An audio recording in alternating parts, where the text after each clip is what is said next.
Today we're going to talk about Chopper Reid, and he was an Australian criminal who wrote several crime novels and children's books, and between the ages of 20 and 38 he spent only 13 months outside of prison walls. He contracted hepatitis C after being cut in prison, and he died of cancer, liver cancer, at the age of 58. Greg, tell us about the videos we're going to watch. Yeah, so this is an interview with Tara Brown from Australia's 60 Minutes. This guy had a horrible childhood. He was in foster care his first 5 years. He had a whole lot of abuse. He had some physical beatings by his father. He was in mental institutions in his teens and had electroconvulsive therapy or shock treatment. And then he spent 23 years in jail for kidnapping and malicious wounding. He made a business when he was younger of abducting lower-level criminals and torturing them in exchange for money, and they let him out. And he became that best-selling crime author. That's it. There could be no more fitting place than Melbourne's Pentridge Prison for Chopper Reid's final interview. Now closed, Chopper spent nearly 20 years of his life inside these penitentiary walls. So, weeks from death, it was here he decided to finally come clean on a crime he has never been convicted of: murder. Tonight, he's admitting to 4 homicides. Well, are you prepared to tell the truth today? Yeah, of course I am. Why is that? Because that's what it's all about. This is the last interview. The last picture show. Does your word mean anything? Don't question me about my bloody well word. That's all I'm saying to you. That's it. 4 is all you're getting, and that 4, that's it. 4, that's it. That's it. I haven't killed any more than that, and don't try to make out that I have. I guess the point is, you have said in the past, you put a television camera in the room and you'll lie your head off. Oh, yeah, of course I am. Yeah, right. But I'm telling the truth now. All right, Mark, what do you got? Yeah, some lovely elements to this. Eye block on, yes, of course, that he's telling the truth. So immediately I think, maybe you're not going to tell the truth. But then at the end when he says, telling the truth now, there's direct gaze, which tells you something about anybody who says, you know, somebody telling the truth or somebody lying will not look at you. Sometimes they won't look at you, and sometimes they'll really look at you. So, you know, there is no one indicator of somebody being deceptive. And here, I think you see looking away and looking directly at as both indicators of potential deception here. So interesting. Last picture show, he uses that metaphor there and basically signaling to us this is going to be entertainment. This is going to be spectacular, what you're going to see.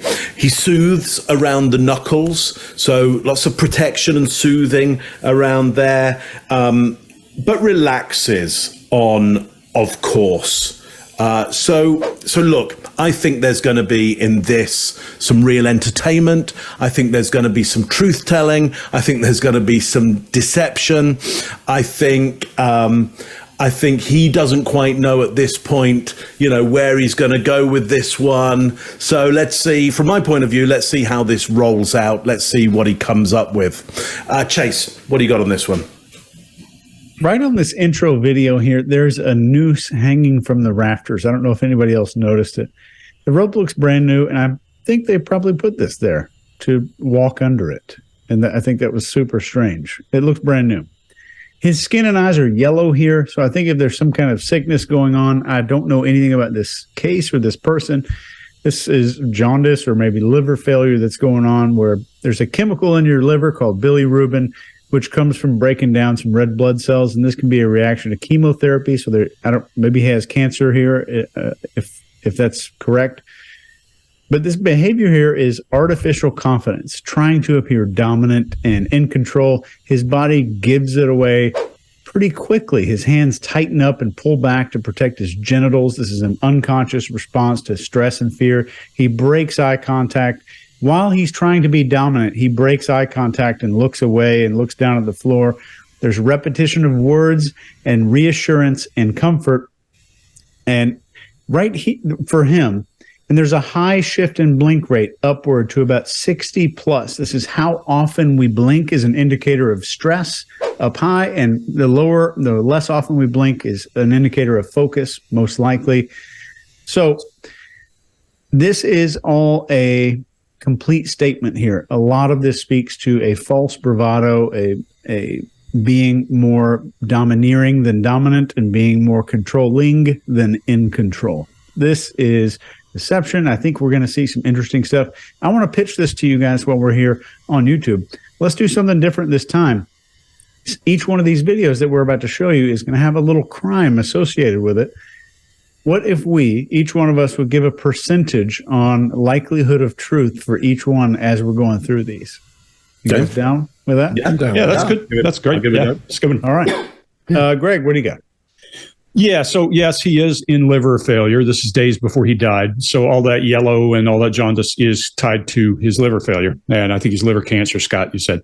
But as he's going through this, one of the things that I will point out is someone in the medical profession is going to say that's because this enzyme in his body is not reacting correctly. So if there's something we missed because of biology, because of medicine, please put it in the comments. You may know better than we do. If it's just your opinion, okay. But if it's a medical fact, we're interested in that. Interestingly, he's got a pronounced grief muscle. We always talk about the grief muscle being this arch here. That's part of who he is. It's just how he's wired. Now, I'll also say this. If you've never lived in a dodgy neighborhood, you probably never met this guy.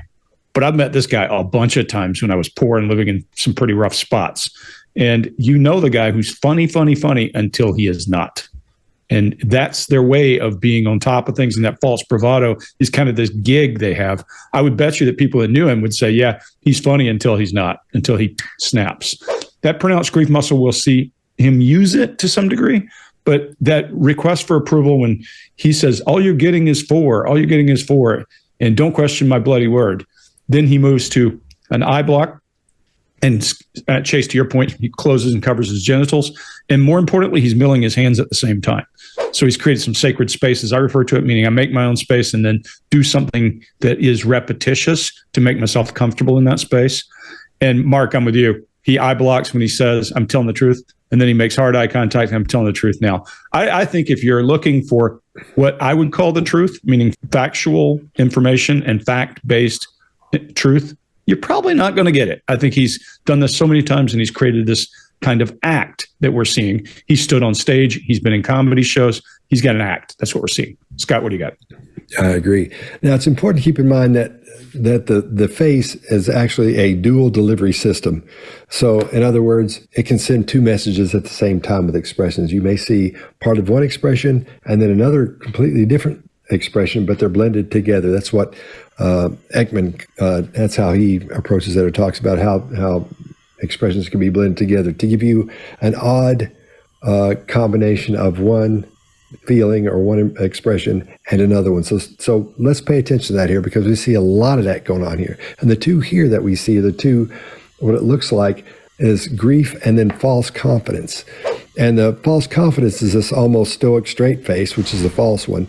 And then the stress and grief is that knitting of his brow, the glabella right there, how it comes together. And he's got, like Greg was talking about, that upside down horseshoe there that we always term as the grief muscle.